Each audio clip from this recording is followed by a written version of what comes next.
पहली बार किसी प्रधानमंत्री में वो इच्छा शक्ति दिखी कि उन्होंने धारा 370 हटाकर अखंड भारत का जो हम लोग का सपना था उस सपने को उन्होंने पूरा करने का दुनिया की सबसे बड़ी गरीब कल्याण की योजना चलाई जा रही है।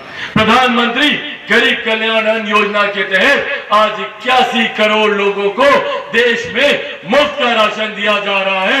ये सोच हमारे प्रधानमंत्री आदरणीय नरेंद्र मोदी, किसी प्रधानमंत्री ने बहुत छोटी जरूरत है एक शौचालय, पर किसी प्रधानमंत्री ने आज से पहले नहीं सोचा। ये वो विकसित भारत के मूल में, उसकी नींव में रखी गई। श्री राम इसी तरीके से टेंट में विराजमान रहते थे।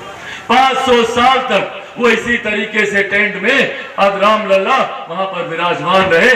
पहली बार देश में कोई ऐसा प्रधानमंत्री आया जिसमें भगवान श्री राम के लिए एक भव्य मंदिर का निर्माण अयोध्या में। इससे पहले हम लोग भूल नहीं सकते वो 90 का दशक किस तरीके से डरा कर धमका कर अपराध और भ्रष्टाचार को चरम सीमा पर फैलाकर हम लोगों का घर से निकलना दुश्मन। तो विरासत तक पे अब ये लोग टैक्स लगाने की सोच रखे। क्या है ये विरासत का टैक्स? जितनी जमीन है आप लोग, गरीब किसान की छोटी जमीन हो या किसी गरीब मजदूर की कोई संपत्ति हो या महिलाओं का, चाची जितना जेवर जायदाद आप लोग रखी है ना, जो भी गहना जो भी जेवर होगा वो सब आप लोग का हड़पने की सोचे रखते हैं। 55% आपकी जमीन के टुकड़े का 55% हिस्सा कांग्रेस और राजद के लोग सरकारी खजाने में। मीडिया के तमाम पत्रकार साथी, आदरणीय बुजुर्गों, माताओं, बहनों, मेरे तमाम नौजवान युवा साथियों, सबसे पहले आप सबको चिराग पासवान का प्रणाम। साथियों, आज आप लोग के बीच एक दो महत्वपूर्ण जानकारियां साझा करने आए और आग्रह करने आए। आप सब जानते हैं कि देश में 2 चरण के चुनाव हो चुके हैं और इन 2 चरण के चुनाव में जो रुझान सामने आए, जो जानकारियां सामने आ रही हैं, उसमें एक बात स्पष्ट, एक बात तय है कि हमारे मौजूदा प्रधानमंत्री आदरणीय नरेंद्र मोदी जी तीसरी बार देश के प्रधानमंत्री बनने जा रहे हैं। इसमें कहीं कोई संदेह नहीं है, कोई शंका नहीं। तो अब जब तीसरी बार हमारे प्रधानमंत्री देश के प्रधानमंत्री बनने जा रहे हैं, तो ऐसे में हम लोगों की जिम्मेदारी बनती है, हम तमाम बिहारियों की जिम्मेदारी बनती है कि यहां से जो हमारे प्रत्याशी चुनकर जाए वो एक ऐसे व्यक्ति होने चाहिए, एक ऐसे प्रतिनिधि, एक ऐसे सांसद होने चाहिए जो प्रधानमंत्री के बगल में बैठकर आपकी समस्याओं का समाधान कर सके, मुख्यमंत्री जी के बगल में बैठकर आपकी परियोजनाओं को पारित करा सके। साथियों, आज की तारीख में हमारे प्रधानमंत्री जी का तीसरी बार देश का प्रधानमंत्री बनना अति अनिवार्य है। पहली बार देश ने एक ऐसे प्रधानमंत्री को देखा जिन्होंने देश को एक विकसित देश बनाने का संकल्प लिया। 2047 तक भारत को एक विकसित देश का संकल्प न सिर्फ लिया बल्कि उस दिशा में कार्य भी किया। जिस तरीके से आज भारत की अर्थव्यवस्था मजबूत हुई है, आज से पहले हम में से कोई नहीं जानता था, आज से 10 साल पहले, कि भारत की अर्थव्यवस्था कौन से पायदान पर है। पर पिछले 10 सालों में आज हम लोग को गर्व होता है ये कहते हुए कि भारत की अर्थव्यवस्था दुनिया की 5वीं सबसे बड़ी अर्थव्यवस्थाओं में है। ये देन हमारे प्रधानमंत्री जी की है। कुछ लोग कहेंगे अर्थव्यवस्था से हमें क्या लेना देना, पर जब देश की अर्थव्यवस्था मजबूत होती है तो हर राज्य का राजस्व बढ़ता है। जब राज्य का राजस्व बढ़ता है तो हम लोग के क्षेत्र का आर्थिक विकास होता है, हर व्यक्ति के हाथ में ज्यादा कमाई आती है, प्रति व्यक्ति आय में इजाफा होता है और धीरे धीरे लोग मुख्य धारा के साथ जुड़ने लगते हैं। इसी का परिणाम है कि पिछले 10 सालों में 25 करोड़ से ज्यादा, बहुत बड़ी आबादी है, 25 करोड़ से ज्यादा लोग गरीबी रेखा से बाहर निकले, मुख्य धारा के साथ जुड़े। और जब तक लोग गरीबी रेखा से निकलेंगे नहीं, हम लोग विकसित भारत के निर्माण की कल्पना नहीं कर सकते। जब विकसित भारत का निर्माण 2047 में होगा तो उसके नींव में सबसे पहले बिहार जैसे राज्य विकसित बनेंगे। हम लोग का हर एक जिला विकसित बनेगा, हर एक प्रखंड विकसित बनेगा, हर एक पंचायत, हर एक गांव हम लोग की विकसित बनेगी। इस सोच के साथ हमारे प्रधानमंत्री कार्य करें और सोचिए कितनी बुनियादी जरूरतों का ध्यान रखते हैं। आज से पहले किसी प्रधानमंत्री ने बहुत छोटी जरूरत है एक शौचालय, पर किसी प्रधानमंत्री ने आज से पहले नहीं सोचा। ये वो विकसित भारत के मूल में, उसकी नींव में रखी गई इमारतें। एक शौचालय न सिर्फ महिला के सम्मान से जुड़ा हुआ था, बल्कि एक घर, एक परिवार जो गांव में रहता है उसकी सबसे बड़ी जरूरतों में से था। आज उज्ज्वला योजना देखकर चूल्हे चौके के धुएं से जो स्वास्थ्य की हानि होती थी, उससे महिलाओं को निजात दिलाने का काम किया गया।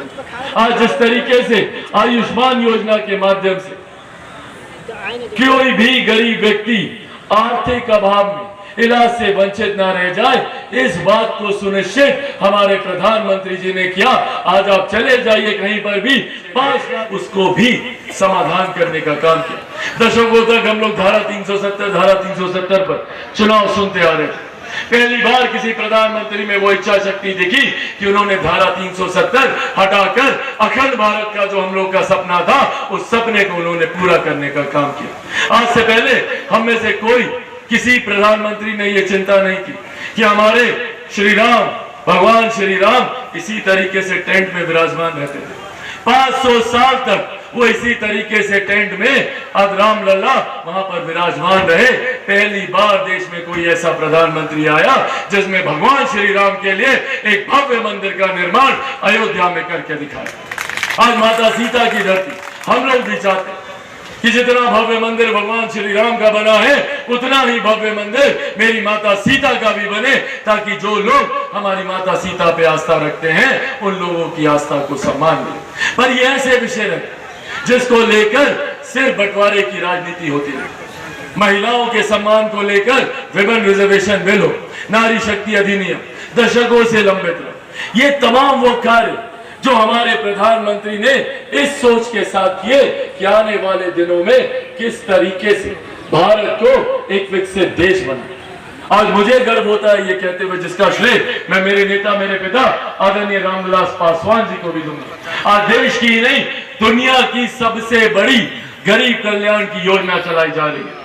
प्रधानमंत्री गरीब कल्याण अन्न योजना के तहत आज 81 करोड़ लोगों को देश में मुफ्त का राशन दिया जा रहा है। ये सोच हमारे प्रधानमंत्री आदरणीय नरेंद्र मोदी जी की रही। आज उनकी देन है कि आज कोई परिवार 2 वक्त की रोटी के लिए चिंतित नहीं रहता। पर साथियों, यहीं से हम लोगों की चिंता शुरू होती है, क्योंकि विपक्ष में कई ऐसे दल हैं, कई ऐसे नेता हैं जो नहीं चाहते कि गरीब कल्याण की योजनाएं चले।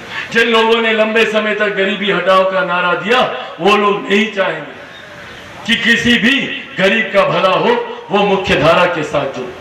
लोग चाहते हैं, बिहार में कई ऐसे दल हैं जो जात पात धर्म मजहब की राजनीति कर हम लोगों को बांटना चाहते हैं। पर हमारे प्रधानमंत्री, हमारे मुख्यमंत्री जी ने गरीब कल्याण की जितनी योजनाएं हैं, प्रधानमंत्री आवास हो, मुख्यमंत्री आवास हो, कभी ये भेदभाव नहीं किया कि कौन किस जाति का है, कौन किस धर्म का है।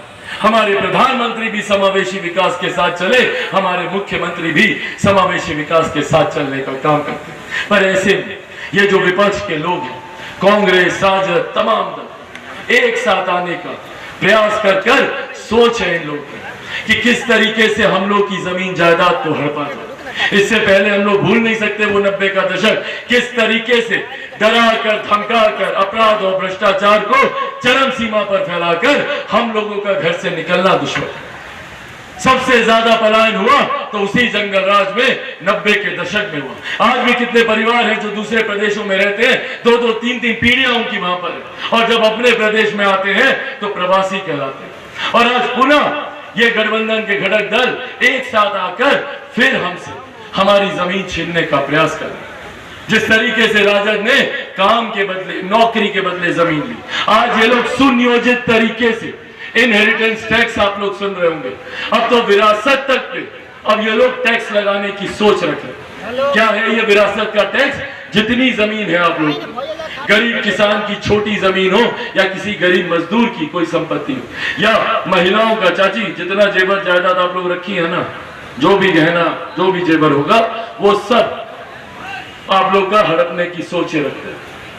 55% आपकी जमीन के टुकड़े का 55% हिस्सा कांग्रेस और राजद के लोग सरकारी खजाने में डालेंगे। अगर ये लोग आते हैं तो आप लोग का जितना जेवर है उसका 55% आपसे छीन लिया जाएगा। ये सोच है। और तो और जितनी गरीब कल्याण की योजनाएं हैं, आज कितने लोगों को हमको बताइए यहाँ पे 5 किलो राशन मिल रहा है? कितने लोगों को मिल रहा है? हाथ उठाकर बताइए। राशन मिल रहा है ना? 5 किलो मिल रहा है ना?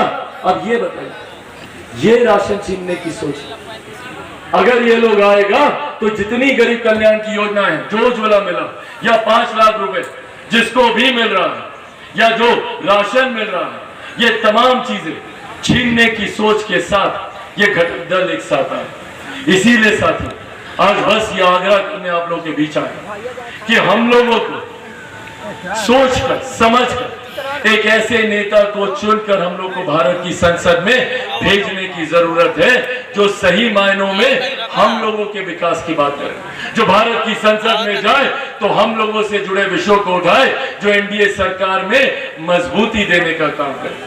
आज जब यहाँ से हमारे भाई सुनील कुशवाहा जी जब जीत कर जाएंगे तो वो हमारे प्रधानमंत्री जी को देश का तीसरी बार प्रधानमंत्री बनाने में अपना योगदान देंगे, हमारे मुख्यमंत्री जी को ताकत देने का काम करेंगे, आदरणीय जीतन राम मांझी जी को मजबूती देने का काम करेंगे, आदरणीय उपेंद्र कुशवाहा जी को मजबूती देने का काम करेंगे। इसीलिए साथी ये आग्रह आप लोगों से करते हैं कि आने वाले दिनों में ये जानकारी, ये सोच घर घर तक जानी चाहिए और हर एक गांव, हर एक घर, हर एक व्यक्ति के पास ये जानकारी जाने की जरूरत होनी चाहिए कि क्या विपक्ष की सोच है और किस विकास की सोच के साथ हमारे प्रधानमंत्री जी, हमारा एनडीए गठबंधन आगे बढ़ने का काम कर रहा है। तो इस उम्मीद के साथ कि आने वाले जोरदार ताली से आप लोग अपना आशीर्वाद दे दें।